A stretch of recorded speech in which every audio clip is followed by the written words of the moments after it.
Alright, this is going to be the easiest way to counter the new freezing touch modifier in the new event. Let me explain. So this year's winter event brought a new modifier with it, which is called freezing touch. Your opponent can freeze you after one of your successful attacks. Now this is a bit misleading. First of all, let me just explain what this does and then I will explain how to counter it. So basically what this modifier does is it actually freezes you after you do 3 successful attacks, not 1 actually. So once you hit your enemy, a special icon is going to show up. Now this icon has a small timer. If the timer expires, you're not gonna get frozen. But if you keep hitting your enemy, if this debuff stacks up to 3 times, you immediately get frozen. I think that's clear enough. Long story short, you get frozen after you hit your enemy 3 times.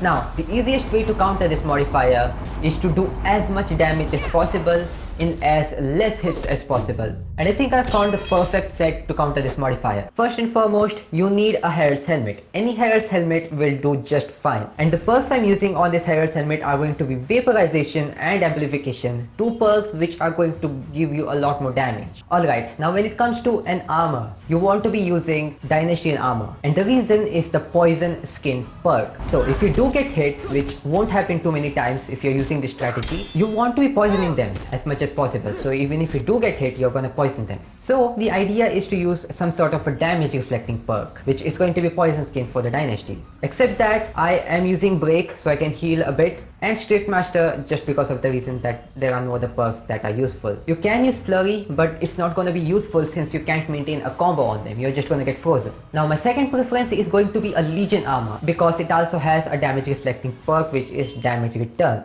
Except that there aren't too many perks that are useful. You could use Predator, you could also use damage absorption, but still I would totally prefer you to use a Dynastian armor. Also because of the reason that with a Dynastian armor you can jump a lot more further, so it's gonna be easier to dodge the snowballs. Now if you noticed, I haven't mentioned any Herald's armors because Herald's armor just don't have good enough perks for this situation. The main thing, remember, is a damage return perk which Herald's armors don't have. So now when it comes to weapons, there are 3 weapons in specific that I would suggest you to use. Legendary Claws, the Legendary Naginata, or the Blood Reaper. And the most important thing among all 3 of these weapons is that they have a single hit, high damage, heavy attack. I will explain the strategy in a bit, but let's just see the perks. Special attack really doesn't matter because you can't maintain any combos. Now the perks, synchronization is going to be a really important one because you want to be getting as many as critical hits as possible. Of course, precision is also really important. And the third one is going to be time bomb. Now usually I would be using interference, but still, as I said,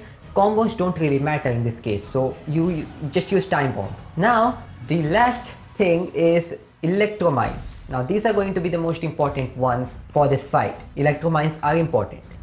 Just trust me on this. Alright, so now let's look at a couple of clips and let me just explain how this whole strategy works. Now, of course, you can't actually expect to place an electromine right in front of the AI and expect them to fall for it. That is clearly not gonna work. The strategy here is to actually place an electromine, roll back so they fall for it, and then perform this devastating heavy attack while they are stunned. Now of course, a couple of things to keep in mind is when they become snowballs, they're going to not get stunned by the electromines, so that is something you have to keep in mind. So the best strategy is to wait for them to become a snowball, jump behind them, then again roll forward and then place an electromine. This time they will fall for it and then do the heavy attack. It works pretty much all the time, and usually you will just need like 1 or 2 hits, maybe maximum 3 to finish off your enemy.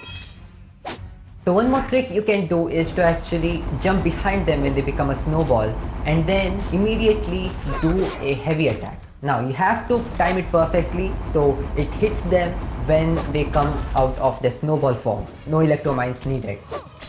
So out of all 3 of these weapons, I think Naginata is going to be the best weapon among 3 because it has really good damage and also has really good range on it. I mean, all 3 of the weapons have really good range, but I think Naginata does the most damage here. Now, my second preference, if you don't have a Naginata, is going to be the Blood Reaper. Now, the Blood Reaper has a clear advantage that you don't need to go close to the enemies, so you can do the heavy attack even without using the electromines.